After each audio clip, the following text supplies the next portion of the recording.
do you think that really needs to come from the grassroots level to introduce people to the music, or do you think that needs to come from, or do you think it needs to come from the corporate level, like you talked about? Do you think the money needs to talk?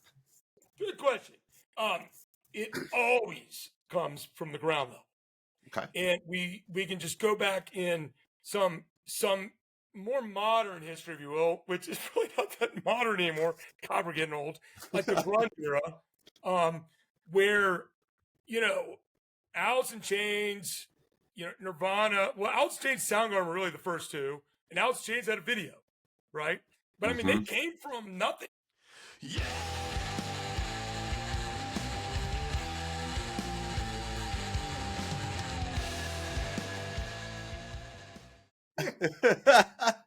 God, I feel it, man. Oh, hey, this is S. Patrick Brooks with the Heavy Underground Farm Report. I don't know why I'm raising my arms. I don't know. So excited. I got John Gist. Why wouldn't I be excited, man? I got John Gist, a Planet Desert Rock Weekend 5. Man, it is like 6 days away. I'm jumping on a plane like in 6 days, I think, or 7 days or something, man. John, tell me, buddy, what are you most excited about right now? The first show. Fair enough. The pre-production stuff, I'm pretty close to getting all of it done. I just put in t-shirt orders. I'm going to have 4 different designs. Sweet. 1, 2, 3, 4. One of the designs is going to have long sleeve. Okay. I'm not going to do a ton of volume of shirts because I hate being stuck with leftover shirts. But if I run out of certain ones, I am going to be able to put it online and I'll be able to hook people up that way. Yeah. Also put in for 5 different posters, one for each day and then one that's an overall one. So that'll be, I should be picking those up. Posters probably in the next couple of days. Posters are sweet. You've had some of those online. Are the t-shirt designs going to mirror the poster designs? Yeah, mostly. Cool. Not as many colors, particularly on that first day. That's just such an amazing amalgamation of colors. But yeah, they'll be similar. And then the last poster is the one that Alex from Sonolith does for me. That really kind of brings the whole lineup together. Yeah. Super cool. Well, man, yeah, I'm excited to get that stuff out of the way. It's a little nerve-wracking when you give the credit card because it's thousands of dollars. So yeah, I can't even imagine. The way we survive is by obviously making some money on that. Yeah, sure. And who wouldn't want like a suit, like a souvenir or a memorabilia or like just. Fuck, those t-shirts last year are fucking awesome. And every time I wear my t-shirt, I have the Space Slug one. Yeah. People stop me and they're like, what is that? Like they want to, and so man, I am super excited about that. The posters look good on my wall. So hell yeah. Cool. Yeah. And, doing the pre-production, I got most of the set times all laid out now. Nice. Sent over at least 2 of them to the venue. I got 1 more. I got to, just pop over 2 more. I got to set over to the venue. I got them written down, gone and over with it with each band. One thing that's important to me, Sean, is I got to we got to make sure that they get good, lengthy sets. Right, man. Hell yeah! Some of those bands came a long way, right? Yeah, I mean, big festivals sometimes it's a composite, it's a compact set. I think the Stoner Rock festivals do a good job of giving more length to it. So I think the shortest set I have is 40 minutes, and I think that's only one band. Oh, yeah. Everything else is like 45 minutes to hour plus. Nice. Hell, on Sunday, I think 3 bands are playing over an hour. It's fantastic. Yeah, man. I like... I'm traveling there and I know a lot of people are, and, it might be our only taste of some of these bands, especially the European bands. And yeah, man. I mean, I'm greedy. I want more than 45 minutes. So yeah, that's fantastic news. Yeah. Quite a few of them are like, can we get a little longer? And I'm like, Yeah, let's do it. But I mean, Cool. what that does though, it lengthens the whole day. And I That's mean, okay. not just the whole day as far as first band starting to the last band ending, but also the production side of things. Mm-hmm. People coming in for, setup, load in, sound check. Counts Vamped, which is where we're doing it 3 out of 4 nights, they like to sound check mostly all the bands. Each band. It sounds like they do because it sounds so good in there. It's the best. It's the best. It is. But it's lengthy. It's the Saturday night one. I don't think I talked to my sound guy Patrick, who's the one who did last year at Usual Place. He preferred not to be sound check every day for every band because it's grinding a little bit. Sure. Well, for 6 bands, he knows how to dial it in. He knows the music. He does his research, even his homework on the bands he doesn't know. And so I think that's kind of a cool thing is he's a fan of the music. Like the guy doing the sound at Vamped, he hadn't a clue, and yet he does that good. Like, he does not know any of these bands, doesn't care. Now that neither one of the sound guys have any idea about these bands. I remember like through the first band last year, I just what so like Mesua was the first band. I couldn't believe and I couldn't believe how good it sounded. And like the lights in that place are amazing and like I could just go on. I could go on and on. But yeah, I think it would be a challenge, because the bands that you have on every night are diverse in the musical styles that they play. I mean, it's all under that, heavy rock, umbrella. But, you have some spacey bands and you have some bands that are just freaking kicking ass. And so that's quite the challenge, I think, to bring those different sounds. But man, you guys killed it last year. So I'm looking forward to that again. Yeah, I'm real fortunate. So I'll be ready when all that stuff is out of the way. And of course, I'll be happy when all the bands make it in the country. So I was going to ask you about that, John. Has anybody, I think 2 of them have made it is here, right? Samaveo made it in, and Omega Sun have already landed in California. Hell yeah. Some of the bands aren't getting here until literally a couple of days beforehand. I think Sergeant Thunderhoof gets it on the 29th. Mr. Bison, I don't know if we're the first show or second show they're playing. Okay. Once they get in town, same as Sons of Arrakis. But yeah, it's, we'll just say we do it, the bands do it their own way on how they get in here. And so it can be touch and go at times. Sure. And it's always a relief when they make it in. Yeah, I bet. That's cool, man. So you have 8 bands coming in from outside of the country? Yeah. Man, that's 8 bands from 8 countries. That's spectacular. Sons of Arrakis is from Canada. Montreal. I'm particularly excited to see these guys. Have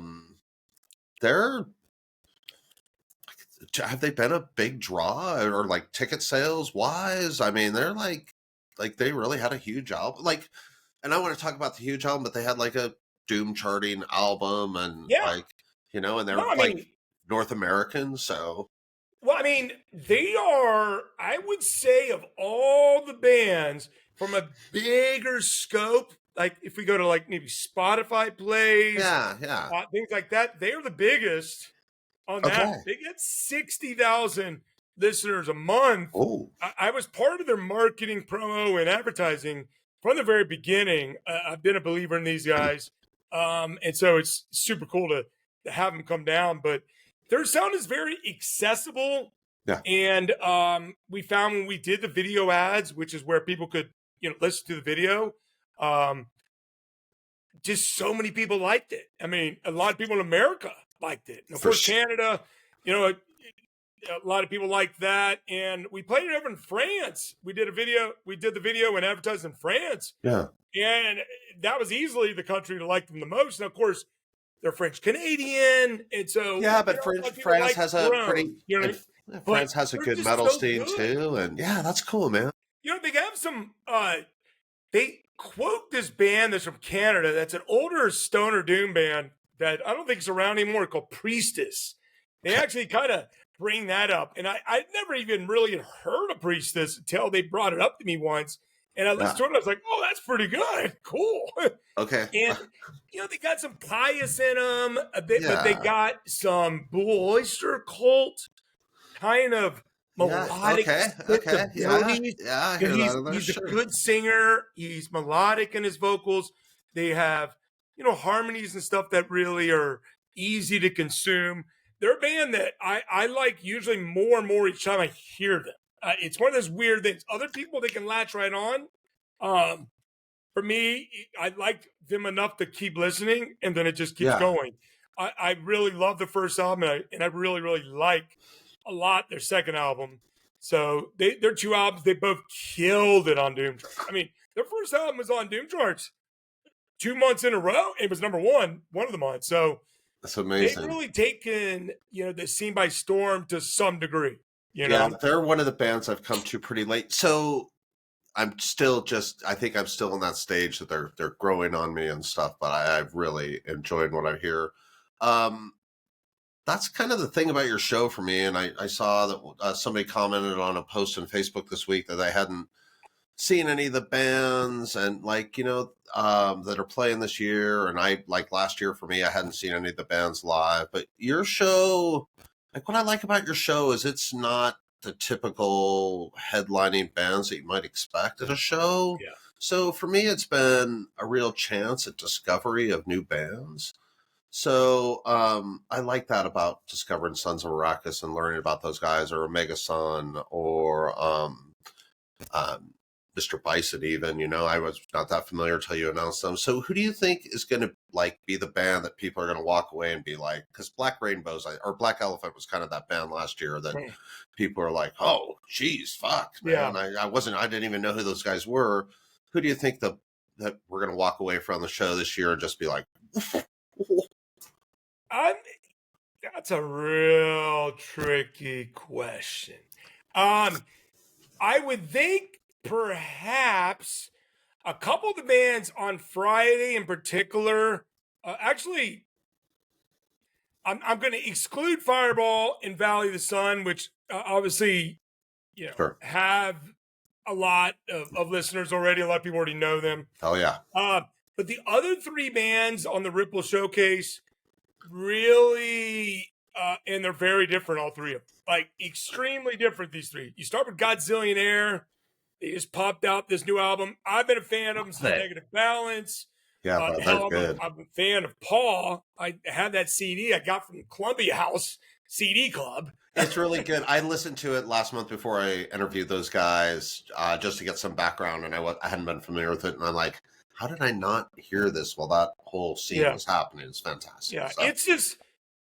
It's just good, heavy hard rock with a little bit of alternative rock kind of vibe in there. It's soulful. Mark Hennessy from Paw is, a great vocalist who really gives you his heart. Yes. And I can't wait to see them live. And they're getting a lot of fanfare. They're getting a lot more attention now. Thank God. Through getting signed with Ripple, which is something I had a little bit of a hand in along the way, and their Ripple has done a good job of partnering with them to get it out there. Leanne Ridgway, which probably was the first big believer of them from Metal Media, she'll be out for Planet Is Rock as well. Cool, and that's awesome. I think she's done a good job of helping them get out, and then of course whatever I've been able to do along the way. I think they're well-deserved. They're kicking off the night.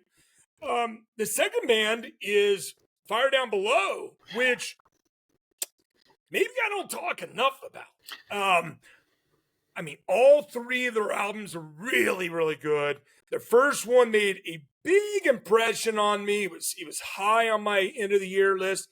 Most people really weren't that overly familiar with them at the time. Yeah. I thought back then, at least on that album, they had a little more grunge and a different sheen of heavy rock to them. But their latest album, gosh, a lot more desert rocky, a lot of little more catchier kind of stuff. And so and their second album was super solid as well. So I've heard unbelievable things about them live. Even Todd Severin, who hung out with him over in Belgium and saw them live, said they're great. And so I'm really, looking forward to seeing Kevin and Bert and the rest of the guys. I really think that's going to be a band. Well, now I'm really super excited about that too. Like no one has any idea. Like so few people know about them. I think to some degree. Yeah. Some do. Some are coming to see him. Like that's fantastic. Robbins, he did an interview recently for me. He said that was one of the first bands really kind of attracted him to make sure he came. Cool. And then the last band that day that I want to bring up is Germ, which they're not good at social media. I mean, they're horrible. I mean, if I'm going to be honest with you, they're horrible.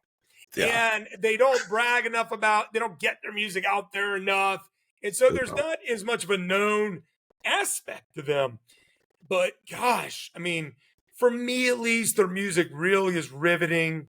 It's epic sounding. It's majestic. I was going to say it's big. To me, they sound huge. Yeah. I am super excited about seeing these guys, and I'm not that familiar, but I've listened to several of the albums, and like they're the kind of band I like because I can put on the album and listen to the whole album, and it just like I don't know, man, it's that pure escapist kind of thing, Yeah.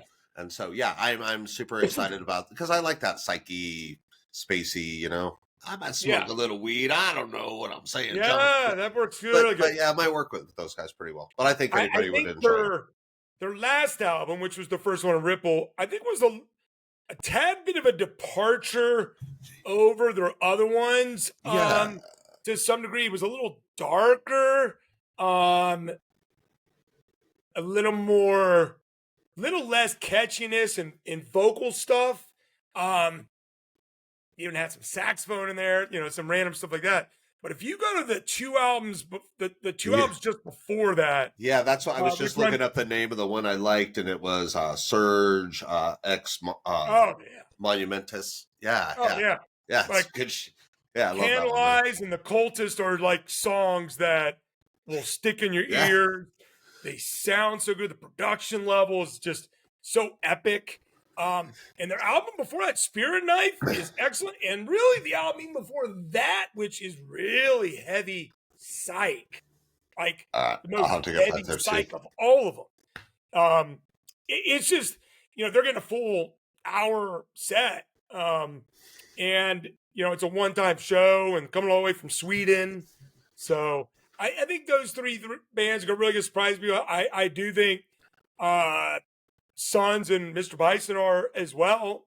Mr. Bison I had over here before, just as a power trio, and now they've added a multi-instrumentalist because this last album really has an extra layer, extra depth. It has an extra. I dig it. Yeah, stuff going on. I'm fascinated to hear what it sounds like. I am too. I really like the.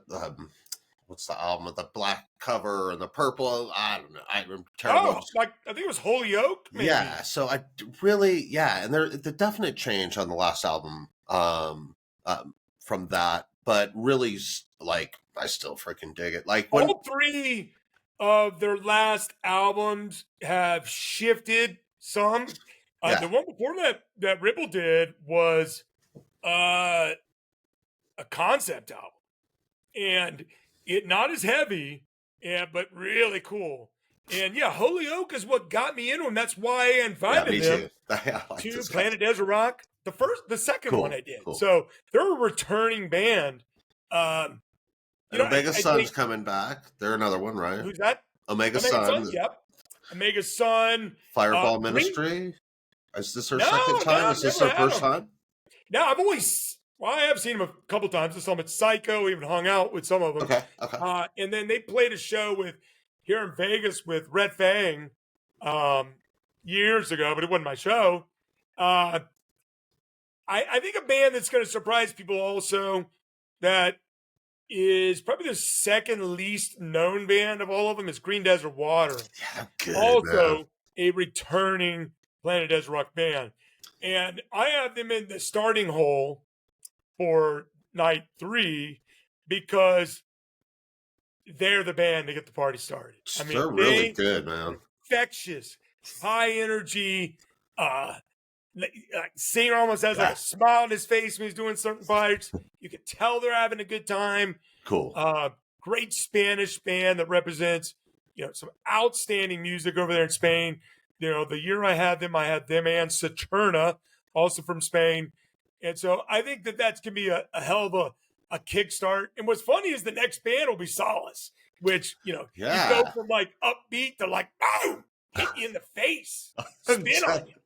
Yeah, man. So they're not a band that I had a lot of familiarity. Oh my God, I can't say that word. Familiarity. That one. I wasn't familiar with them. But man, they're like, they're like jump in your car and crank it up and fucking. What they have what cover they do a really good cover of something I was listening to the other day. Fuck, I can't remember. Was it a Pink Floyd cover? They do something from the Wall. They do. They do a Sabbath one too. Electric Funeral. They do a Pentagram one. Fucking as cool. Well, Forever My Queen. Their old singer died recently. I tell you a secret. Like I knew about Solace. I even had maybe their split. Recorded or whatever burnt. I dug it, but it was in the middle of me really discovering hundreds of bands simultaneously back then. And so, and this is like, I don't know, 8, 9, 10 years ago, whatever. And so I'd kind of forgotten about them. Then they put out that last album, The Brink, and it just blew me away. That's with the new singer, that's with Justin, who I'm just really impressed with. I just really think he's such a good singer. And so I've gone back this last 5 months and listened on Spotify. Thank God there's Spotify because I can't afford to buy every fucking thing. John, we're on the same side of the Spotify argument. I listened to the Solace's older stuff and I can't get enough. I mean, it's freaking good, dude. I really missed the boat. And I tell my buddies, Paul and Billy, who are coming to Planet Desert Rock for the 3rd year in a row. You've met them briefly. You'll meet them again. Right on, guys. Cool. Can't wait. I told them, I go, these dudes have been around since 99. And that's crazy. They're like, holy shit. And so, next thing you know, they're sending me over songs that they're like, holy crap, look at this. Wow. Right. And I'm like, I know. And I think that's part of the excitement and enjoyability of Planet Desert Rock, I think, for folks, what I'm getting from them is the discovery of new music. For sure. I think a lot of people, it's easy to gravitate to the front runners. And what I mean by that is, Elder's big now. Yeah, King Buffalo's big. Right. All them witches. Is big. Yeah, Castle Rat. Scott Spires. Well, not. All right, man. I think Castle Rat's pretty good, and but damn, it's really it's crazy how certain the front runners. I totally get it, but it's like rooting for the freaking Kansas City Chiefs or whatever if you're a football guy. Funny. So we have these front runner bands along with bands that everyone knows, but there's a lot of fans who kind of stop there. They really focus on the Sleeps of the world and Pious, Truck Fire. I have a guy that comes into my shop and he loves all them witches. He loves King Buffalo. I met this guy. I'm like, what kind of music are you into, buddy? He's like, that's cool. Shit you never heard of. And I was like, well, try me. And he's like, throughout all them witches. And I was like, but when I went deeper, that was like, no idea. And it's like, what you have to do, I find, is you have to quickly pivot into something you think someone like that would listen to. Meaning, and listen, some people, they have no clue about this. They just give them what's their favorite band right now. They don't think about the person they're talking to. Yep. And someone would be like, oh man, you got to listen to Sleep. And you're like, all in witches Sleep. Makes perfect fucking sense, you idiot. Yeah, it's terrible. This is why we have a problem with no one knowing about our stuff. And why Spotify is actually very useful. Yes. And Reddit at times too, because I'm on the Reddit forums. I had to get off Reddit for my mental health. The people that really love those bands of this festival, I would give them Mr. Bison's latest album. Yeah, it would be great. Because Yeah. it fits in there with the Elder thing in particular, and a little bit of King Buffalo. Right. If you like Clutch, you should check out this new Chris Talmud Experience band or something like that. Right. Yeah, that makes sense. I'm going to Planet as a Rock, but yes, you're right. Oh, sorry. But yeah. Belong. If they like Clutch, I'd give him Samavea. Too. Or how about frickin' Bonehawk? Sure. I mean, if people that like classic rock, stuff like that, a little more in the harder classic rock, I'll definitely give him Bonehawk, because Bonehawk has some Thin Lizzy tendencies because of the cool two guitar back and forth. Yeah. And of course, Green Desert Water is good for, people that like the lighter side, that are more of the heavy psychedelic, heavy, harder rock stuff. Right. And then you have Luna Soul doing the rock radio thing. And you have so tell me, bud, so this is what you've done for me. So when I got into the really heavy stuff, I started on the weird side of things with, Space Slug and stuff like that. And really, Bongzilla and frickin' Bong Ripper and things like that. Everything with Bong, you just immediately... There were a lot of bongs involved, John. I wonder why. Probably not coincidentally at all. But man, your show last year really turned me on to this other side of the heavy underground scene, where there's a lot of bands that if we still had rock radio, those guys would be on it. And it's cool, man, because a lot of the stuff that you turned me on to is accessible in a really good way. So where do you think that, do you think that's something you're consciously aware of, or just that just runs through your, tell me why you think, why is that? Thank you. That's a good question. I think it runs in my blood and in my mental programming from the year, from listening to rock and roll since probably 1974. I was probably 5 years old in the back of the car listening, Zeppelin, Hendrix, whatever. Right. And, bands like Sandvice, I think fits in that window you're talking about. Which put out an album. They're on a bunch of end of the year lists. They're accessible, but yet, holy crap, they're rocking. They're good. The vocals are great. So I think that, when we ever can topple the oligarchy of the 3 record labels and get them to get off this rap, hip hop binge that they're force feeding everyone to do, it's rough, and get and then get these radio stations to have some balls, because all they do is still play legacy stuff, and then they play whatever's fed to them by the labels or by whoever management company is paying the money to music managers to work with the radio stations. So there's payolas alive and well. I've worked in that sector, so I know a little bit about it. All right, we'll just put it that way. I work with a band who they paid someone, and that someone gets their music in front of programmers. And so the big primary two FM rock radio conglomerates, which of course Clear Channel and I forgot which the other one was. There's 2, maybe 3. They're like regional programmers or even a national programmer. So the DJs aren't even able to really sit there and go, oh, cool, this is a cool discovery. I'm going to put them out there. That spirit's gone. And of course, everything's about advertising dollars. And so if the ratings aren't coming in for, someone's playing a bunch of music people don't know in any velocity, the sheep will not come to feed.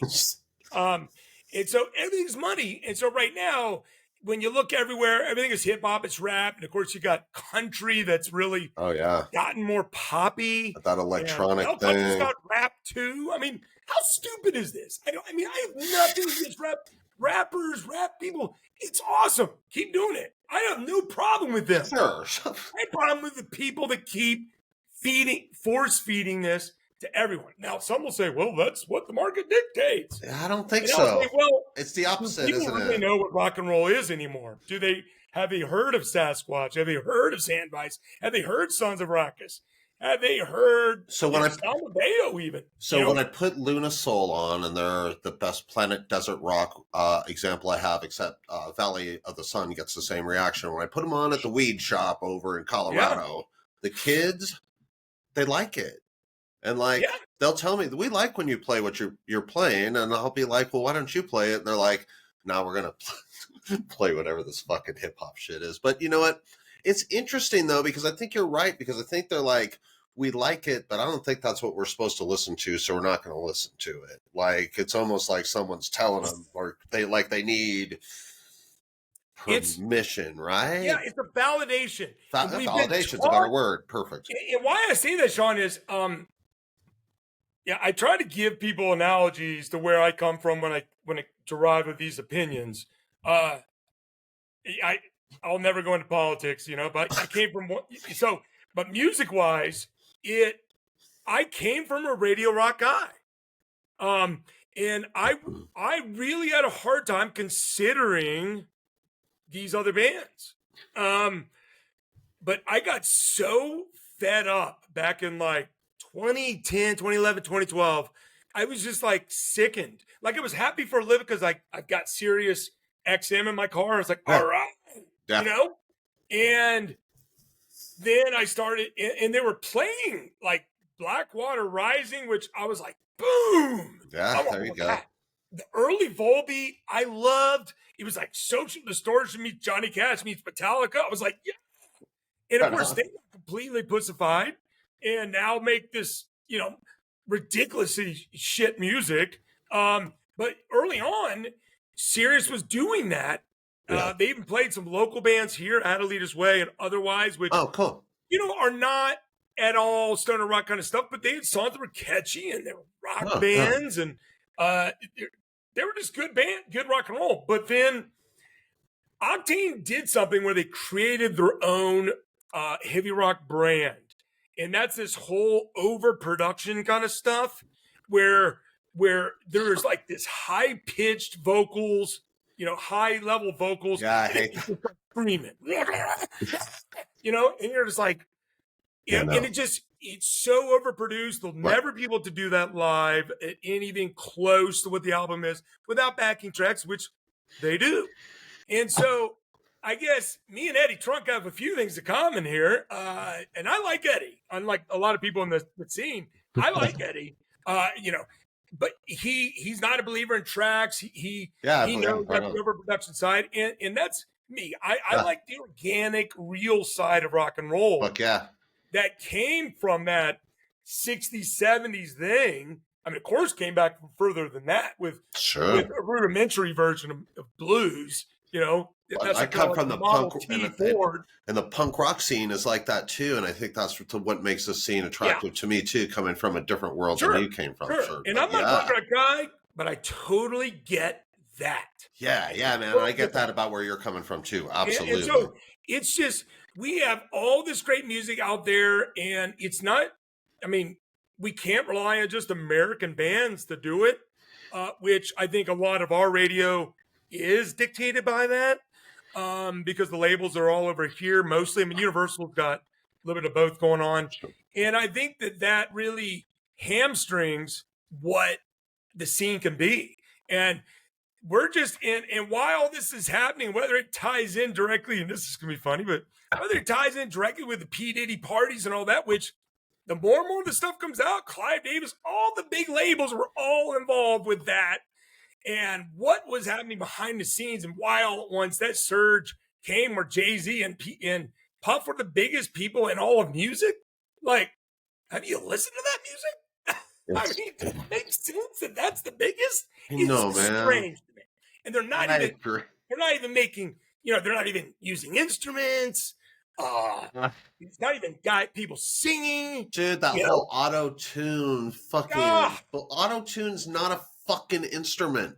I wish they'd stop using it like one. Yeah. There's people that use vocal effects. Vocal effects is fine, but your whole album can't be fucking auto-tune. God, it's stupid. Yeah. And so that's the point, is the scene is ripe with this kind of stuff. I like my part of what I can help maybe is just package together these bands that I believe in enough that more people will likely like if they hear it. One band I'll tell you, besides Sasquatch, which I've been praising them for 10 plus years, is this band. Freedom. Yeah, they were so good. I mean, my God, every album they have songs that if you like rock and roll, hard rock, I mean, they're not metal. They're not. No, they're hard rock, man. I think a lot of people get confused. I get that from a lot of people. They're like, "So you're really into metal?" And it's like, well, I like some metal, but I'm not. I'm really a hard rock guy. I'm really not a metal guy. I'm really a hard rock guy. Sean, I keep saying the same thing, and I think it's when people want to dismiss you, or they don't even maybe cognizantly realize that they're kind of trying to put you down. Oh yeah, by saying that. Some of them do realize it, and I've called them out and said "fuck you" right to their face. I'll never forget. Like 3 weeks ago, I was talking to a group of people, and one of my friends was there with me, and this girl, and I mentioned I got a festival coming. She goes, "Oh, what kind of music?" And he interceded and said, "Oh, like doomy stoner." Yeah. I looked at him and said, "Dude, it's not that. Fuck you. Why are you saying that?" I hate those. I'm not a big fan of those terms. So I look at her and I go, "So does that make you interested?" She goes, "No." Nope. I go, "Let me help you," because he don't give a shit. He's stuck in whatever he likes. He defiantly will not listen to this music. He defiantly will. He's like, "I don't like it. I don't like it." Nah. And he's like, negative. And there's a lot of people that way. Or they think like, I'm too much of a believer. I'm passionate. My hands are flying. I'm talking loud. I'm big. I'm 6'2.5", 220 pounds. You are easy to find in a crowd, John. That's true. I'm a big. I'm fucking Bigfoot talking to these guys, and and they just want to defiantly, go against what I have to say. Yeah. And I have to kind of power it through. And many times I send them a song, send someone that seems like maybe they're interested, and I'll send them a song or two. But most people are like, "Why haven't I heard of it? Where are they from? Why? I don't know who this is." I'm like, "I know. That's the point. The best thing about it." Yeah. And I go, "That's the best thing about it, Sean, because do you like the stuff you're hearing on the radio now? No. I got the alternative that one day maybe we'll get back to." Yeah. And this is a world thing, meaning bands all the way to South Africa and Australia, to Israel, to France, to Sweden, to Slovenia. Yeah, buddy. To wherever are doing this. From Arkansas all the way to Montana. Yeah, and cross-culturally, man, there are bands from the Middle East and Japan and Japan, yes. But but there are, and it's good. And some of that stuff is like, fuck, people want to fucking hear hard rock. I think there's really, but I think you're right. People, you can't like what you don't hear. Yeah. And a lot of people are just very conditioned to, well, if someone's not telling me it's okay to listen to it, it probably isn't. It's not validated. They're not like, well, because some people think, well, if it's that good, it'd be on the radio. I remember listening to. I remember I used to work with this guy, and I remember I listened to My Chemical Romance when they first came out. I enjoyed it. It was good, and this guy was like, "No, they fucking suck, man. I never heard of that fucking shit." And then Black Parade came out, and they got popular, and he's like, "Dude, have you heard My Chemical Romance?" I'm like, "Yeah, I've been telling you about him for years." And he was like, "Oh, I don't know if you ever mentioned him." That's what does happen. Sure it does. I was a Metallica fan my freshman year in 1983 in high school, and we were just like, damn, this is crazy. At first I was kind of like, I know, but when Kill 'Em All came out, that shit was just like mind blowing.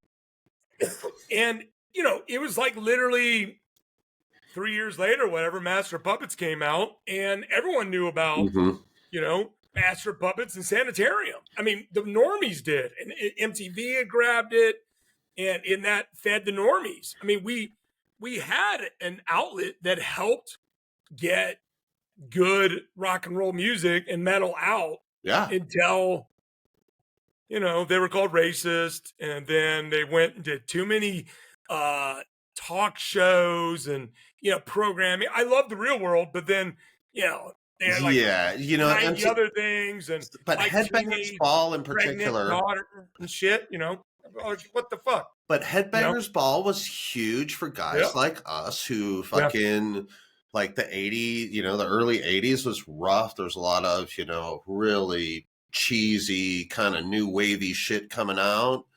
And it it was hard to find, Iron Maiden on the radio, that was for sure. But Headbangers Ball kind of gave us, Iron Maiden on the radio. yeah, but but Headbangers Ball kind of gave us that little thing, right?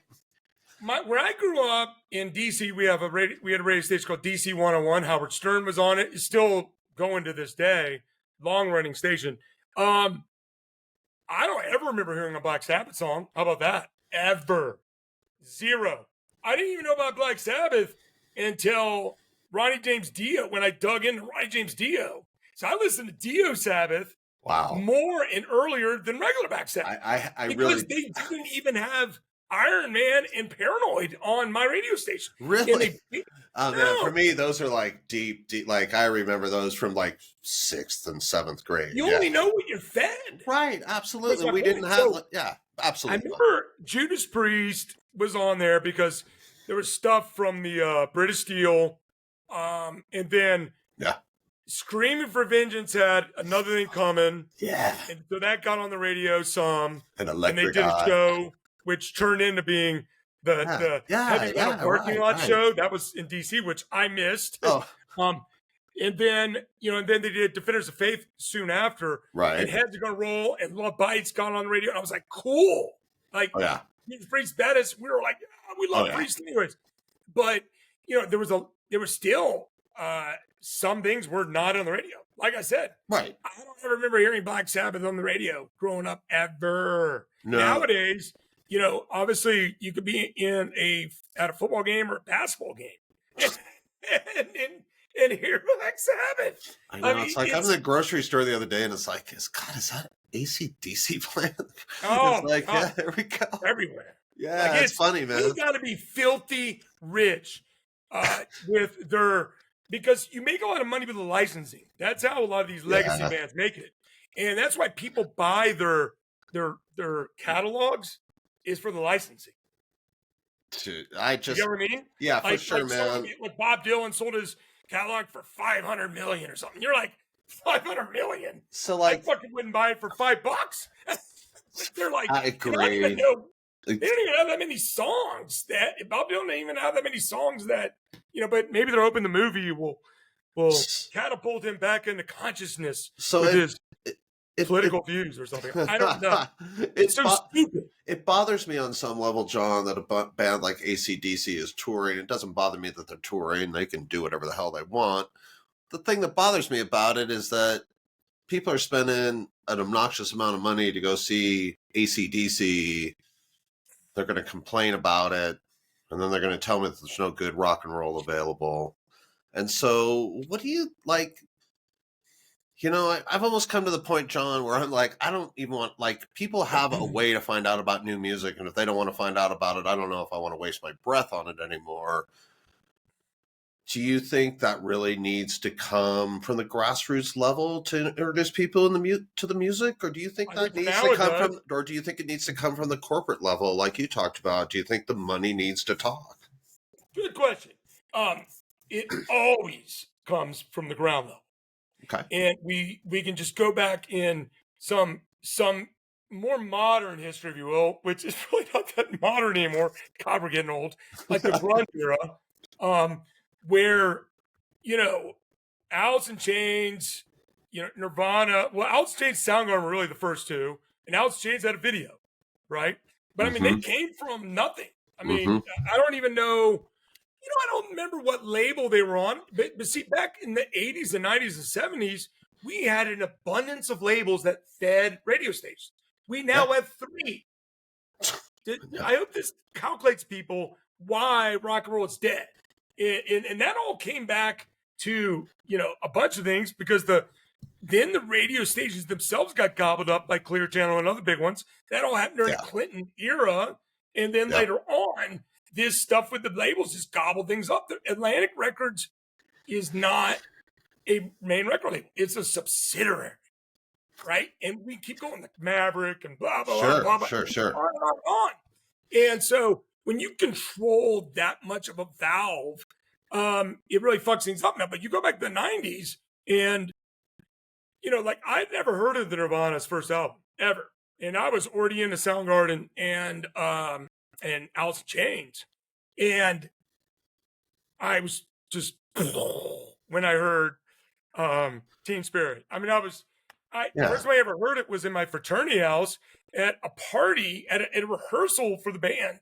For the first rock and roll party my fraternity house had in like 8 years. And this is back in the 80s. Yeah. It was probably 89 or whatever, 90 or 91. Sure. And we did it, and I was so fired up because me and a couple other guys, we really want to do a rock and roll party with live music. Yeah. And so we were sick of also, you know, always seeing just Hootie and the Blowfish and Dave Matthews Band, and those were the ones that were playing in our college back then. Yeah, I can imagine, sure. And so I heard that Teen Spirit song in rehearsal, and I was sitting next to my buddy Rob Wheeler, and he goes, John, you know this song? I go, no, what is this? And he goes, you don't know this band? John, I'm surprised. You always know bands and all that. And I go, huh? And he goes, Nirvana. I go, oh, I've heard the name. And man, I just fell in love with it. It was such an impactful song that night when they played it. That they played it. They were begged to play it again at the end of the night. People were climbing on fucking rafters and stuff. It was, I mean, I lived in an animal house. It wasn't a normal fraternity where everyone's a bunch of snobs and shit. It was like a cornucopia of different kinds of people. And it just, that music was more authentic to us than listening to Firehouse and Poison. And but it was it was just more authentic. So I remember Nirvana from the punk rock, you know, scene in Denver, and they came for years and years and years before that came out, and we went and saw those, you know, and knew those guys. Right. I mean, I didn't know them personally or anything. I'm not suggesting that, but you know, and you know, they were always like just so different. And then it was weird for knowing that when that song hits, it was almost like, oh fuck, what that, like they've committed the ultimate punk rock sin, man. It's like they cleaned up a little. Yeah, and they fucking became popular, which really shouldn't be any kind of sin for anybody. That's a reward that you have earned through, you know. But you know, it was weird, they didn't man. It was like, much on that album. No, they didn't. It was weird. It was weird. Like, oh man, people are listening to the music I listen to, and you know what? So part of me today, I love the accessibility I have in the scene. I love that I get to do what I do and talk to people like you and talk to the bands I get to do. And so, selfishly, I think some of us worry about, well, what happens if the scene does explode and becomes what hip hop is now? It's like, will it be as fun for me? And it's like, gosh, is that even a fair question to ask? I don't know. I think there's such an abundance of good bands or good enough bands that as some of these leak up higher, you know, I like to point the Rival Sons as one of those bands that, although, you know, on the lighter side of our umbrella, nonetheless, it comes directly from the descendants of Led Zeppelin and Bad Company, which sure to fuck are part of the founding fathers of the stoner rock scene. Led Zeppelin, Black Sabbath, Hendrix. I mean, that's kind of where everything comes from. Throw in the Pink Floyd if you want now, and you know, Pink Floyd's finally coming into the scene, I think. You know, there's just enough to go around, and it's gonna be a long time before rock is anything of any big nature with the kids, because they've been programmed. They've just been programmed to. Everything they watch has this other stuff. Like, what was that show? The Something Things. It was a pretty popular series where they played a Metallica song. Yeah, Stranger Things. Yeah, and it just blew people away. Like, blew the it kids was Master away. of Puppets, I think, or something like I that. had no idea what it was. I know. They heard it. I know, they loved it because it's good.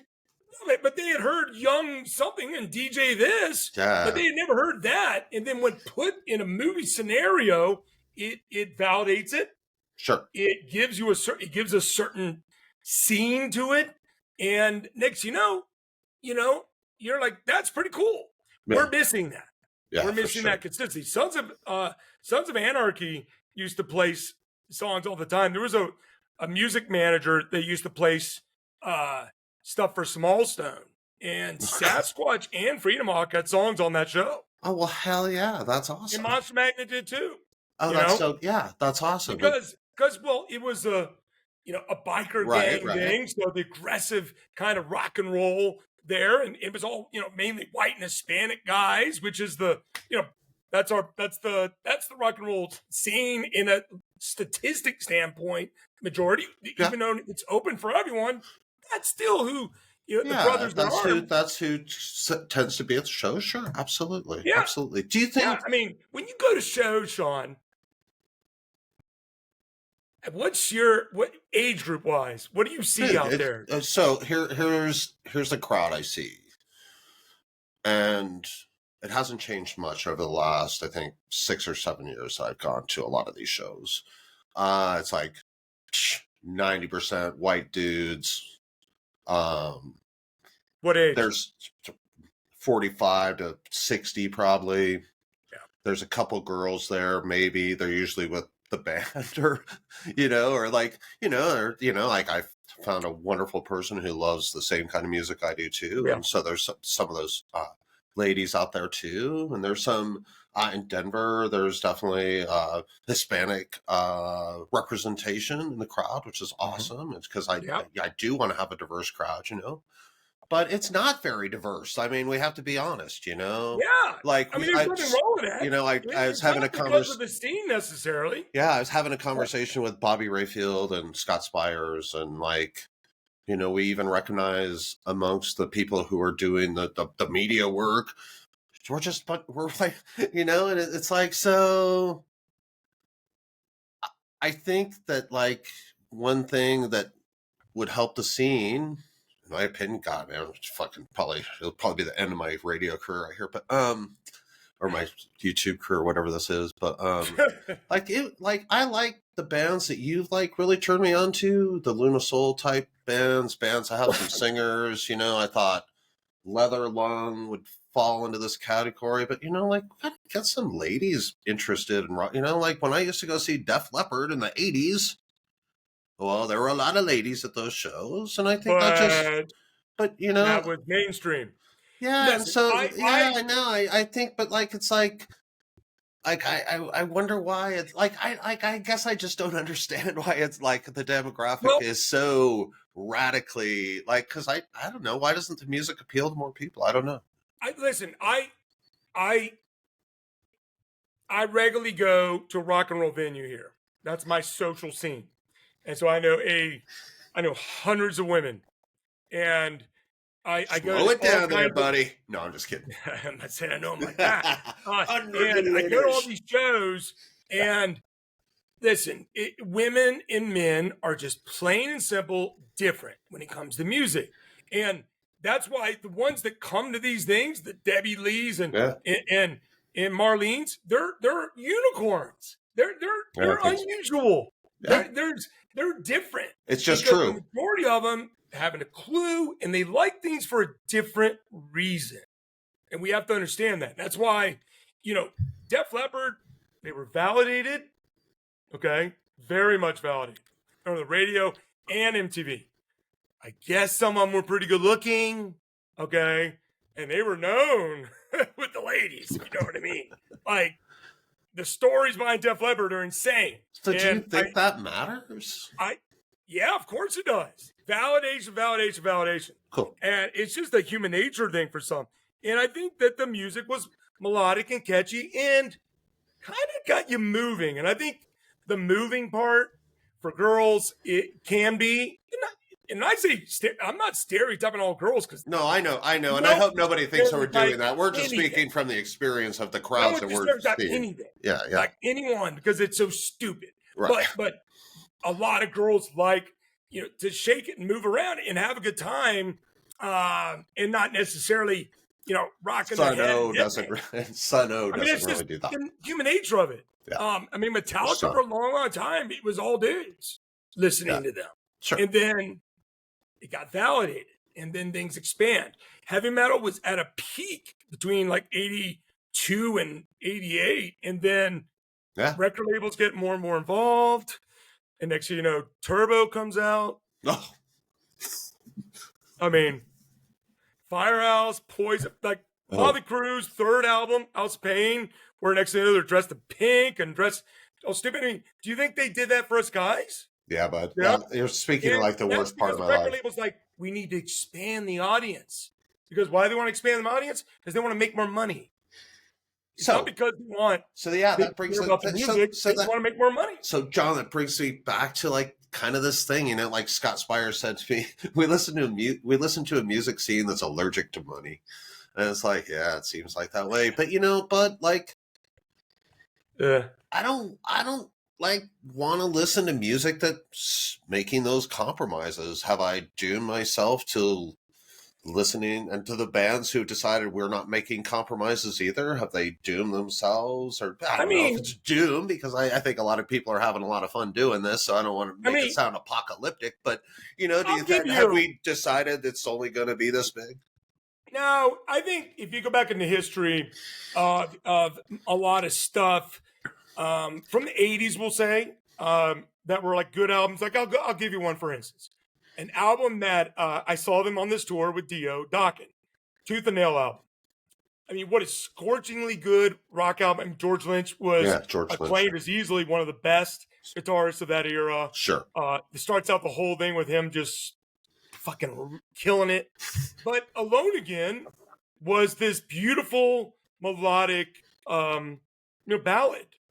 And so it was almost like a lot of the other bands, the Dokkens and whoever, Motley Crue even earlier, they had a ballad. You had to have one. But then the other stuff would be back to a little more normalcy. Yeah. And it's just, and I think I can accept that when a band does one song or something like that. Sure. But when they are compromised by a label or a producer, which is paid by the label, and next all their stuff is a way more. I'll give you, for instance, Queens of the Stone Age. Not this last album, which I thought was good.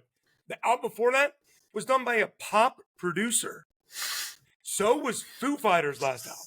The one album they did at the same time. And a pop producer did the Stone Sour album. And so you have to ask yourself, why? Yeah. You know what I mean? But I don't have to ask myself why I didn't like them. Yeah. Because I know. Yeah, that's. I mean, he had that song about dancing and some shit, and you're like, "This is Josh. What happened? Like, you're just selling your soul to the devil, And that's where, you're either, you're angled on so hard by these powerful entities of management and labels that you do it, or the band desperately spent too much money and they got to make more by being wussy. And it's just so tricky. There's a quote I saw last week. I think it was Avenged Sevenfold was complaining that they were not making enough money doing what they do. And like, man, I felt sorry for Andrea that she had to be in the same room when I read that, because man, she had to hear an hour-long rant about like why I thought that was awful. Man, do you think the bands in this scene have a realistic view of what their ceiling is financially? Yeah, I think a lot of them do. I mean, a lot of them are, in their 40s, and so they have normal careers. Right. I mean, that's what we're relegated to, right? Like, I don't think the guys at King Buffalo, have jobs necessarily. Right. All of them, which is probably not, or they work on production and stuff like that for other bands, right, and get paid. But the majority of our musicians, I don't want to call them hobbyists. No, I don't. I think that's insulting, because they're definitely, but they're. I mean, in the end, they're not making any money doing music. Because again, tiny population that is even aware of them to begin with. Like Fred, from Sons of Arrakis, who he's a little bit younger. He's a teacher. Yeah, it's that. Yeah, like, every guy I know has another job in one way or the other. Yeah. Do you think that makes the music better? Because it's just like, because we don't give a fuck. Nobody's telling us what we're doing, so it's going to just come from our heart. Do you think that? But yeah, I do too, man. Yeah, I think that, I think that's part of it. And I always hear this term like, it's just not original. And I hate when people say that. And I get it. But I mean, there's only so much originality I want anyways, because it's what's better is better. What's better is good. Now, if something's original, but it's not pleasing to my ears, then who gives a hell? Right. You know what I mean? And so, like, oh man, it's country with rap. I mean, that's original. Yeah. Oh man, it's awesome that Beyonce doing country. I mean, fuck yeah, man.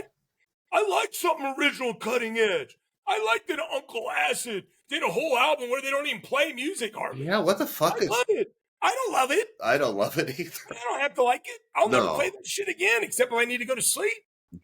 I just don't even know how to wrap my head around that one. Do you think there's some? Man, but some people want this cutting edge. Like, I'm part of the cutting edge, man. I like things different. I'm a supporter of the arts, man. It's like this virtue signal kind of thing. It's a bizarre. I told people a long time ago, like 10 years ago, I was like, I think virtue signaling is an addiction. And I liken it to like Facebook when you get likes and loves. It's people that's like, oh, and everyone's like, that's why I love you, man. That's why I dig you. I'm always going to love you. It's because you get it. And it's just like, so now once, someone could do that anytime they want, just like they could do a big long line of cocaine anytime they want. Whoa! You know what I mean? Dude, like, it is. Something. You know what I mean? Yeah. It's an addiction.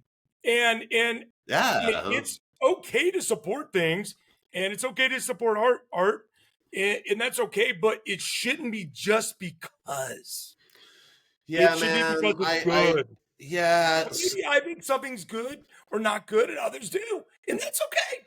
Do you think, so I'm pretty conscious about, just from my own personal standpoint, when I used to review albums. So if I didn't like an album, I just simply didn't review it. So do you think that's a healthy approach for the scene, or do you think that there maybe should be some criticism? I mean, I don't, for me, it's I really don't want to fucking shit on anybody's art, and we're in a small scene, and I just there's enough positive to talk about that I really don't want to spend a lot of time on the negative. But do you think that's doing a disservice to? I think it's probably better that way. I see enough people. Well, I was thinking about this before the show. I see a lot of musicians shit on the scene that are in the scene. Yeah. I'll be honest with you, a lot of musicians don't listen to music. Yeah, so I found that's a reality people have to. The other day,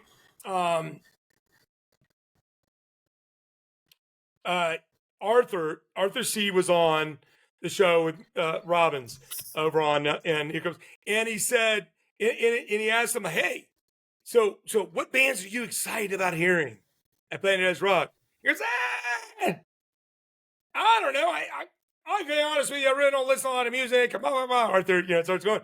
And that the majority of bands and people that are in bands, majority, not all. Mm-hmm. No, of course. They don't listen to music. They don't they listen to, what they're, born and raised on. So, I mean, we have cool people like Mario from Baracho that's a fan, and Ed from Space Lord that likes the music. A lot of them, a lot of these guys that are coming, out to the festival, they still don't know a lot of these bands, but then they're like, cool. Yeah, like Tony Reed is working with this young kid, Caleb Reiser from Black Moon Cult. So there are definitely guys in the scene, that are like, I think Tony helps, but does he sit around and listen to new music? I don't know. I know Tony pretty good. I doubt it. I don't know him at all, so I just Tim know him as a name. Narducci from Watchers absolutely will not listen to anything else. Really? Keith from Sasquatch says, "Nah, John, I don't listen to anything." No, they don't listen to music. They don't. It's kind of funny. Like it really is. It is kind of funny. Like I I know a lot of musicians, and I know a lot. Yeah, I've run into that question. I've asked a question about Vegas, stuff. Yeah, and people in Vegas. Oh God, the musicians I know, all they know is what they see for headlines. Telling them that this band is bigger or made it, and so they're like, those are the bands I'm going to pay attention to because that's where I want to be. That's interesting.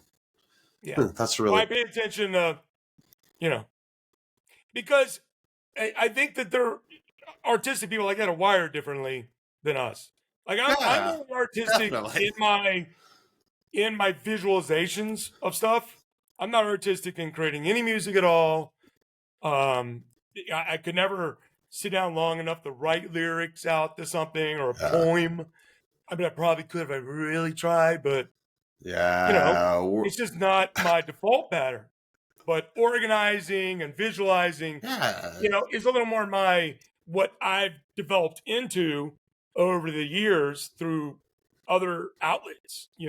That's become natural for me to, do radio shows or do, the 5th year Planet Desert Rock with musicians. God bless some of them. They're just, they're in it. But the bands who are like, touring and stuff like that. Yeah, like when I talked to Matt Watkins from Momo Voodoo, it was like really eye-opening for me when I talked about what music he listened to. And he's like, I pretty much just listen to jazz. And it was like, love to say that. Yeah, I was like this hip-hop artist. Oh, yeah, I get that a lot too. I got that from Clean. And it's like, and they're like, you can hear it in the music. And I'm like, God, no, I can't. And I'm so glad I can't. I don't want to hear it in your music. Yeah, but it's interesting because I think musicians really do like feel it and see it and hear it in a different way. So they do. But Planet Desert Rock's developed and put together to just highlight a batch of bands that I think are at a high level of doing our music and not all sounding the same at that. Definitely. This go around is all, male vocals. I'll remedy some of that in this next one, probably. I just got to find the right fits along the way. I do have a female musician involved, at least. Emily Burton is the guitarist for Fireball Ministry, a longtime friend of mine through the scene. And, we got our heavy psych, we got our retro, we got stoner metal. I mean, Watchers, it's like, yeah, I really heavy think those rock, guys, stoner rock, and a little bit of metal. I mean, it's got a metal guitar, Randy Rhoads style, stuff going on there. And Sergeant Thunderhoof, I don't even know what to say they are right now. Man, they're like gonna I wonder if they're gonna be the band that we look back in 20 years and be like, oh yeah, like these guys are like, I mean, the band of the, like their writing is so mature, and then freaking Iota. So. Yeah, but thanks for that one. I've been 16 years later, those guys they put out an album. Their new album is fucking really good, man. Yeah, and they're gonna have a fourth. They're gonna have a fourth member with them that they're bringing over from Utah. That's gonna play guitar also. He just chimed in the other day, and by the way, that Sunday show I just added the Lion Habitat, which is a great place for folks that are coming in from Planet Desert Rock that are renting a car. Yeah. I would suggest at least checking it out. And the weather should be in the 50s, so it's not like it's frigid. So maybe fucking cold here, man. I can't wait. Right. And it's out in Henderson, so it's like, but straight down the highway. So it's, 70-mile-an-hour driving. And they have Lions out there that they originally started this when MGM got rid of their Lions. Oh, yeah. I remember the Lions. So we're giving a portion of the proceeds to the Lion Habitat. Oh, cool, man. Hell yeah. For that evening. So, it's for a good cause. And we start off the whole night with a tribute to Soundgarden by Las Vegas' own Jason Walker Playing and the my band favorite Soundgarden album. Fuck yeah. Bad Motor Finger. Fuck yeah, dude. And a few other delicious choices. So he'll be playing he'll be waiting well over an hour. Kicking off that show probably started at 6 o'clock. Yeah, I heard you talking about him on Bobby's show, and I'm super excited to see this guy. Very, very good. He's amazing. So very good singer. He brought in. Well, he's got to sing Chris Cornell, man. Yeah, I mean, he's gonna hit those high notes like no tomorrow. Jason's been doing it. That's why I have full confidence to do this. I would never embarrass myself by inviting someone to go do this. You know, I know you would, man. I know that. Like, if you haven't, like, I went to the show last year, you guys, and I'm telling you what, like, I didn't know every band, and every single band, like, fucking blew me away. And, like, it changed my relationship with this whole scene, John. And I know I talked about that before, but, like, I knew it was good, and I knew, like, you know, I used to joke, oh, my knees hurt, man. I got to carry around the world's greatest taste in music everywhere I go. And then, you know, I, like, went to your show, and it was like, I met a bunch of people, and it was like, oh, this is cool. This is other people who like the same kind of weird shit that I do. And I just, like, introduced to so many new bands. So, like, I don't know, like, if you still have one-day tickets available, but if you're, like, in L.A. or frickin' in San Diego, it's not that far of a drive, man. You gotta, like, get out there. Dude, any single night of your festival would be worth flying into Vegas for. Yeah, or driving. Yeah. Like Phoenix, LA, San Diego, Long Beach, all that whole SoCal thing. And then Phoenix, Tempe, whatever. 5.5 hours at the most. And that's like only 4 joints tops of a drive. It's an interesting way of looking at it. Okay. You gotta have a way of measuring stuff, John. I think that's good. Park City, Utah is even though it's gonna be probably snowing. So that's not the easiest drive. All the more reason to get the hell out of there. But that's like 7 hours. And there's flights. Like, I mean, it's getting a little late now. Flights probably aren't as cheap anymore. Yeah, but they're still reasonable from this part of the country. I live in Denver, and flights out of Denver were super reasonable when I got my flight. Yeah, but we're 1 week out now. Or less than a week. Take a chance, people. Check it out. Anyways, the point is, come on out. I'm getting a lot of one-day sales. And hell, I got a one-day sale yesterday from Maryland. So, you know, and some folks are coming because they haven't seen, like, Fireball Ministry hasn't played since 2019. I'm excited. That's a band that's rekindled just for one show. Everyone's like on the ads and stuff. They're like, hey, man, go on a tour. And I'm like, you don't get it. You just don't get it. You know, you're like, you think it's fucking Wendy's or McDonald's. You're going to order it up. They go, oh, really? Oh, okay. So stupid. Man. But people just think about themselves sometimes, you know? Yeah, I think. Sure. And I bitch about not coming to Vegas. And I'd say, come to Vegas. Maybe I can help you. That's what I tell them. Yeah, well, but in like bands, they blow you off like no tomorrow. Like, it's crazy, right? And then there's the bands that are just like so good at marketing themselves and being good people and just communicating well, even if they can't do things. It's good. And do you have like anything that you want to wrap up with, Bud? Anybody you want to talk about real quick? Anything you want to like? You know, I mean, I left out. Like, I'm excited. I'll tell you, like, we haven't really talked about some of the people that are going to be there, and I'm just super excited to see a bunch of people that I, you know, like know from the scene and Facebook and stuff, and you know, fans, and like, this is really, you know, if you guys haven't been to a show like this or Ripple Fest, it's a really good opportunity to like actually talk to somebody who's heard of a band that you like, and like everybody that you talk to, it's like really cool, like.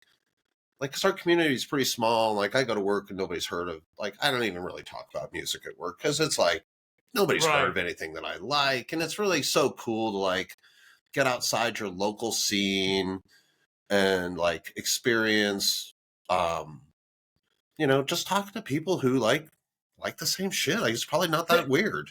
Since my divorce back in 2016, the rock and roll scene has helped save my sanity. Like going to shows and then having something in common with people pretty quickly if you want. Yes. Whether it's at the bar, whether it's just around the stage before the show, whether it's out in the smoking area, whatever. And it's just I used to for most of my life run in a pack. Okay, we had a big group of us. Sure. People rotate in and out, but we always had like this group. We'd head out and meet up, and so it was very counterintuitive because I moved to Vegas and quickly brought over my girlfriend who had been married, and I was a boss, so I wasn't hanging out Mm-hmm. with anyone Sure. hardly. And so when, things happened, I started going and getting to know people in the scene. Um, and I'm thankful for that. And I think Yeah. I think there's a lot of, guys and gals that are in a similar scenario Yeah. and they're stuck. And they're just like they're stuck in this rut and it's hard to go out alone. Sure. And then you just get, immersed in online stuff or video games and which Yes. video games they can socialize with people from out and wherever. I don't know. I'm not in that culture. But, I face to escaped it. face with people and live music coming at you Yeah. really is mentally such a positive thing. Oh, 100%. And Yeah, buddy. and it can help you believe more in people by going to these kind of things because we can get jaded, depending on your political view. So many people hate this other side and this side. I mean, it's. I'm a guy in the middle. I'm disgusted by it, and it's like I'm gonna unfriend. I'm like, God, people, just don't talk about it. It's a music or it's a refuge, right? And it's Yeah. like I purposely keep my Sanctuary. show like freaking non-political and my Facebook page non-political because I think we all need an escape from that, like you just said, and the music is a perfect place for that to happen. Yeah. And it doesn't make you unconscious of what's going on in the world around you or anything, but we can't, If you were to man, do you got that to all get the out of that. time, You got to get out of that 24-hour news cycle shit, or you like fucking want to like fucking, jump off a building. So we're being manipulated anyways. Like we think we're in control of what we're fucking thinking or like what's being fed. It's all facade. it's almost like there's a couple guys at the top with a lot of money. Really? Wait, what the fuck? By the way, Yeah, right. So, music- Rupert Murdoch's calling me right now, telling me I got to wrap this up. No, I'm It's just one of the kidding. guys, but the music in these kind of festivals like this, they give you something Yeah. to look forward to. I used Fuck to be in the vacation industry, and we had all kinds of studies composited that came from like valid sources that vacations help people live longer. And part of it is they It's had just something something to look forward to, Fuck yeah. almost as a reward for all the mundane. Wake up, have your coffee, eat some breakfast, get showered, get dressed, drive to work, or Yep. whatever. In nowadays, put on your. Ugh. Don't do any of that. Just get some coffee and. Which in put your some plate ways in is the computer. way worse because you're Right. like even more isolated from people. Yeah, man. Like Exactly. honestly, after Ripple Fest, I was depressed. It took me like 3 weeks or maybe a month to like kind of work my way Jesus. through that shit. Because I had so much fun. It was so much. It's just so overwhelmingly such a good time. It was Yeah. hard to go back to my regular life for a while. And then it was like, fuck, what am I worried about, man? Planet Desert Rock is fucking in January, That's- I man. think And then seriously, bud, like I've had some days at work that's like, don't walk out, man. You need Yeah. your money to go to Vegas. And yeah, man, like you like dude, like last year when I found out about your show, that was the first time I really had something like that to look forward to ever because I'd never done anything like that before. And like this year, man, it's like it's just on the calendar and it's like, man, I'm so fucking excited. And you've done such an amazing job of lining up bands, the 20 bands, like there's not a dud. There's not anything even average. It's all like, right. Like the whole, you talked a little bit about this with Bobby too. There's not really like a set order because all those bands are kick ass. Like Godzillionaire is opening the night they're playing. Godzillionaire could close any show. So almost every one of these bands, when they play normal shows, are headliners. Yeah, exactly. I mean, that's my point. Yeah. If there's if they're a bigger band that comes in town, they're a support. But when they play their regular local shows, they're they're going to be headliners or, one or two, and, first or second band. And, the tickets are like $50 a day if you go individually, except for the last day. It's The last day is fucking only like 30. reasonable. Still But reasonable. less than $10 a band. I know, You know what I mean? for the bands that you're seeing. Yeah. Yeah. Yeah. So again, some people don't know the bands, so they're like, there's no value. And it's an experience. And I think that's what we can just hope that the people value when they're there, and why Planet Des Rock and Ripple Fest keep growing. Yeah, man. It's because of that. Because it's more than just, doing a festival and, trying to make money and everything else. Yeah, I'm like absolutely super excited to see my friends, see you, talk to people, we got like meet Todd new Severin people. coming in from Ripple. He's going to be here for 3 of the days. Oh, cool! I hope I get a chance to meet Todd. That'll be awesome. Scott Hamilton from Smallstone to be there. Cool! JJ I really will want to be meet there that guy. from the Obelisk.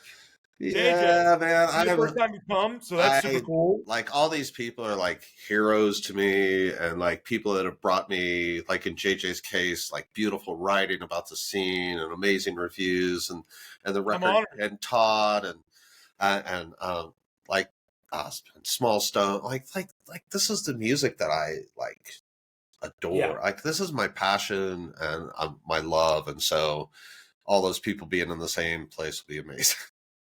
I'm gushing. I'm sorry. And a lot of the bands will be there for the majority of time.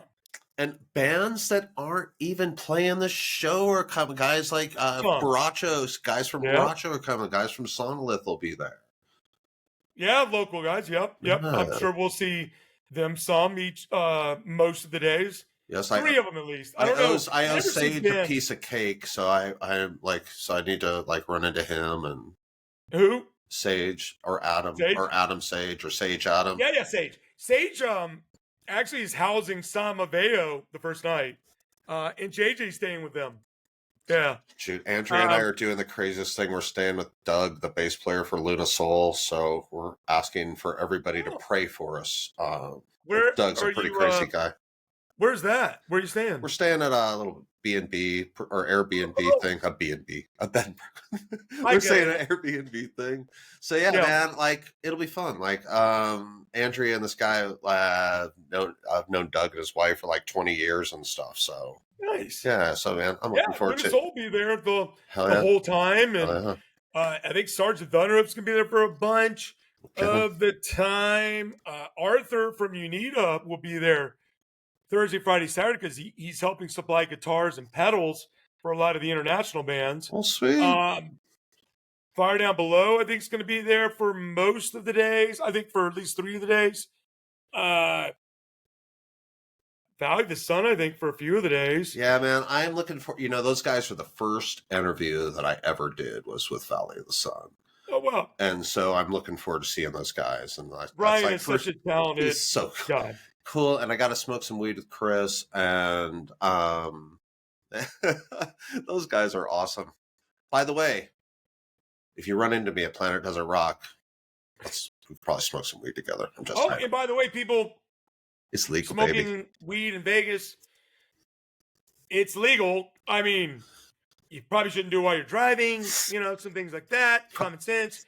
But at both venues, like out at Vamp, there's an outdoor area. Now, listen, folks, it's going to be 30 degrees at night, okay? 30, 35. You're talking to weed smokers, John. That's not going to stop them. Right. You're warming yourself up. But there's an outdoor area that's like it's heated, right? Nah, maybe. I think it was, but I think it can be. I think. So anyways, there's this outdoor area where obviously, I've smoked joints out there with people before. The security's not sitting there trying to bust you, it's going to be fun. Rock and roll and weed. It's a culture thing, I believe in it. Despite the popular view that hip hop is the music of stoners, we've been smoking weed and rock and roll since before Woodstock. My God, exactly. And so rock and roll and smoking weed is together.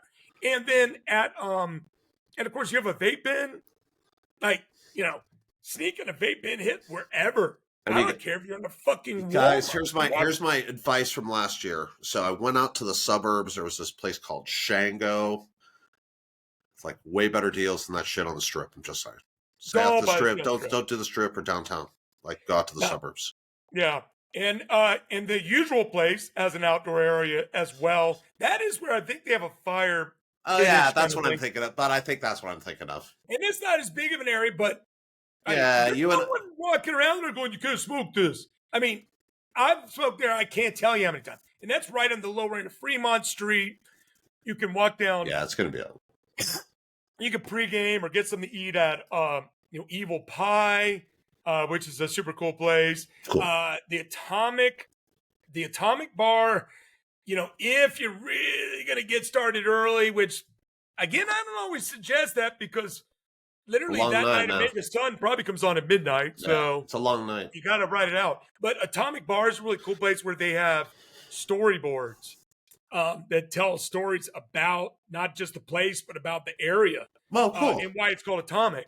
And of course, they bring up the Cortez, which is where Ryan Garney and I think Riggs from Sasquatch and maybe Jason from Sasquatch, they're coming as well. And I think they're staying at the Cortez, El Cortez. I have stayed there before. Owned by Bugsy Siegel and Meyer Lansky. And that's right down the street and right by. Oh, hell yeah, I know exactly where it is. Yeah. I mean, so. After I quit drinking, I drove all the way to Vegas just to relapse on purpose. And that's where I stayed. And then I had my relapse, and I was like, "Fuck that shit, I'm done." You're like, I'm gonna blow it out one more time. And went to Denver, and that was it. That was it. Yeah, I was done after that. That's Vegas, funny. Baby. Yeah. Vegas. When you threw that name out there, I was like, "Oh yeah, I've been there." Yeah, totally. I think we really probably talked about every single band, but Duel. Oh, fucking! How could we not talk about Duel and talk about we're talking about weed? So that really freaking ties right in there. So, yeah, man, I remember I briefly talked to Tom. He doesn't know who the hell I am. At Ripple Fest, I got excited. Yeah. I saw him. I was like, dude, that hair. I know that's that dude. So I ran up and I'd seen him in Colorado Springs here a couple of years ago, and it was the funniest thing. My friend that I was with, she's buying an album and I'm buying a T-shirt, and Tom's like, "You're buying our shit before you even heard us play," and. Just like super nice and humble and super cool guys. So yeah, great. Yeah, man. Love him and Jeff, and their band rocks. And that new album is Jeff shit. Patrick, known those guys for a good while. First time I met Tom, within a minute I was smoking one of those pipes. That's the story I'm referring to, by the way. There, yeah, I thought that was hilarious. Man, those guys kick ass. Their new album is fantastic. And it's super heavy, man. Jeff is really metalizing some. There was a song in there that reminded me a little bit, and this is not in a bad way, of like early Godsmack. And listen, I loved early Godsmack. That was again fit into like of all the radio rock. At least it was like hard, heavy rock. It wasn't cheesy, other voodoo and some shit, but it was like this heavy. With good vocals, and there's something about the guitar or something tone in it. I was like, man, that reminds me. But man, it's just so metal. I mean, Pyro is just such a song. The Satan one is. I love Chaos Reigns, man. Like right away, first time I'm listening to it, I'm like singing the chorus already, and it's like, oh yeah. I've been listening to them since the beginning, and they were never playing U.S. shows. And I hit them. I'm like, dude. Some point in time, maybe you want to come out to the West Coast and I can hook you up with something in Vegas. And this is when I first started doing shows. And they came out and played Counts Vamped a couple times for me. I mean, I'm talking like they rarely play America. I mean, obviously they're working men too. And you can make more money going to Europe. Yeah, yeah. That's part of this thing is I try to bring bands together that, makes the whole thing unique at the same time. So, God, I hope we haven't forgotten a band. Dude, not with AO, but we talked earlier about them. They're fucking awesome. Those guys are really good. Honestly, if we forgot anybody, my apologies. But like, we won't be forgetting about it, man. I don't know if I'm gonna. I don't know if I'm just coming out to your show and I'm just gonna fucking watch the bands. I don't know if I'm gonna do any updates or anything from there. But if you want to do it, we could do something like that. But I'm like, you never know. Yeah, I'm just fucking I'll looking lose my forward to voice. yeah, dude. I'll partially lose my voice by. I'm just looking forward to coming out and I fucking agree. rocking out, man. I am Yeah. fucking Yeah. It's super going to be a lot of excited. fun. It'll be a great way to support Planet Desert Rock is buy shirts, buy posters, tell people about it, how good of a time you had, why Yeah, it's unique. and It's even if not you a competition between us and Ripple Fest and Desert Fest and Maryland Doom Fest. We all really bring something different to the table, and I think that's great. yeah. And I'm not, and I think I told Scott this in the last show. I want more regional Yeah. festivals, like Jason Doom or whatever is doing something up in Michigan. Yep. That's cool. I mean, Yeah. why not? Right? No, In it's Ohio, fantastic. Doom and Stone, they need to, get back to see if they can do it regularly again. Yeah, And have you heard of this? Used to have a bunch of stuff, and it's good, but it doesn't mean you go to that, then you don't go to others. That's the key. Right, 100%. I think a lot of people thought Desert Fest and Ripple Fest are like a rival thing, whereas them being so close together is actually a good business decision and really good for fans because it's good for bands. It's good for bands and it's good for fans too, bud. I don't think that many people go to both. I agree. And so you create an atmosphere where the bands can afford to come over and do both of those shows. Yeah. And then, people who live on the East Coast get their thing, and those of us who live on the western side of the country, we get our thing. And it just makes more sense for all of us. I think it just makes it better. And then your show being halfway, through the year, on the other end, and then it's Maryland does the East Coast thing again. No, I know. I think it's an advantage to the time of year that you have it. It's makes it possible for me to go to both. So. Oh yeah, and hey, I'm in love with Room Fest. I've been going to it since the beginning. Ryan is awesome. I help him with advertising, promotions, everything else. We probably text not every day, but close to it. Cool. I send him over bands. I sent him over Shun. And he put him on there. I hadn't heard about him since. And then once I saw a post, I was like, hey, cool, I know, man. That their last album was kick-ass, too. I really... both albums, so good. Yeah, man. And they're a band they even not got... So I already have discussions and probably a couple commitments for Planet Desert Rock 6. Maybe I do some kind of soft announcement of a few bands. Cool. During that time or right after Planet Desert Rock, because want to get the momentum going. So, well, if you need a vehicle for that announcement, John, feel free to use me. I would love that. If you got other plans, that's totally cool too, man. I think we both love the scene, and that's the biggest thing to us is that bands are represented, and fans find out about it, and then they come out to kick-ass shows like yours, buddy. Yeah, and for folks coming, of course, support the bands, do what you can. And easy things to do early on to support the bands is listen to them a little bit, and then make sure to like and follow them on Facebook, Instagram, maybe Twitter, whatever, if they got it, and Spotify, and YouTube. It costs nothing to like or follow them. Boop. And it helps with everything in the long run. Spotify is important because if they're trying to book in other cities, that is something that's looked at by talent buyers. Yeah. So whether you like Spotify or not, that's the bottom line. Help your band, help your friends out, help your bands out. John and I are both proponents of Spotify. I'm telling you what, I know bands don't like the monetary distribution. Some don't.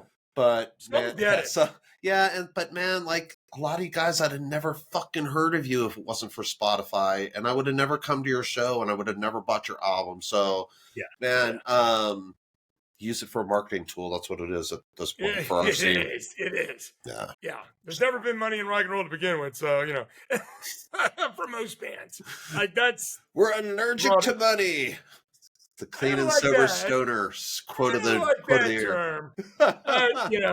It's not that easy to make money. And honestly, but everyone would do it. I will tell you, John, I am super stoked that it sounds like things are going great financially for this one for you. You're already talking about another one, bud. So for fans of the scene like me, that's just fantastic news. And what's really cool, and I'm honored, is the local entertainment magazine, Las Vegas Weekly, is doing an article on it. Cool, man. That comes out next Thursday.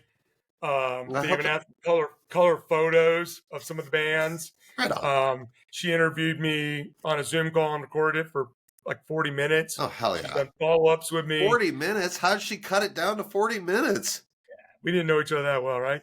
And he's got other things. And so I'm honored to be, for the festival to be in there. Cool, which man. hopefully gets, some local awareness. Yeah, that would be awesome. And hopefully with the lion habitat thing, that helps the Sunday show some. And the main newspaper, the Las Vegas Review-Journal, thanks to Jason Braceland, a writer who has done stuff on Vegas Rock Revolution for years. They're going to have a little something about us as well. So cool, dude. That's awesome. It takes a village. Yeah, man. Hey, and it's thanks for doing this. I like being part of that village. It's super fun, and it's super fun that I get to talk to people like you about this event. We're all in it together, my brother, and I appreciate everything you do. Yeah, sure, it's my pleasure, man. It's great to have you as part of the scene. I love it. Is. And it's fun to have Scott Spires, who will also be there. I know. Keeper, sober, whatever. He'll be there. People think my name's hard to say. We'll try to argue with me, I'm sure, but I won't have a lot of time for that. I'll tell him how much I like Castle Rat, but don't love yet. But I'll figure it out. I need to give another listen. Scott's keep going. I think Scott's way more on the metal side of things than we are. He is. Yeah. Totally. Yeah. Totally. Yeah. But that's all right. Yeah. No, it brings great depth, and there's a nice big umbrella, that you get the crazy doom shit and the nice psychedelic spacey shit that I like, and then the hard rock that you've brought into my life again that I really appreciate. So hard rock, heavy rock, stoner rock, along with heavy psychedelic. That's kind of my thing. Yeah, but you've turned me on to more good bands in the last 2 years than anybody, and I really appreciate that about you. Man, yeah, dude. I started following you on Facebook. I didn't know who you were, but I knew you liked good music, and every band that you recommended, I was like, shit, these guys are pretty good. This guy knows what the fuck he's talking about. I love it here. Yeah. That's really cool.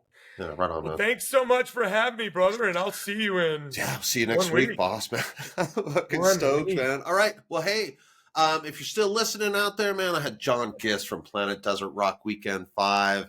I'm Sean from the Heavy Underground Farm Report, man. We're going to be in Las Vegas next week. We'll do some sort of updates, reels or something, but man, check out Planet Desert Rock Weekend. If you're within a 5 or 6 hour drive, fucking get a ticket and come down for a day.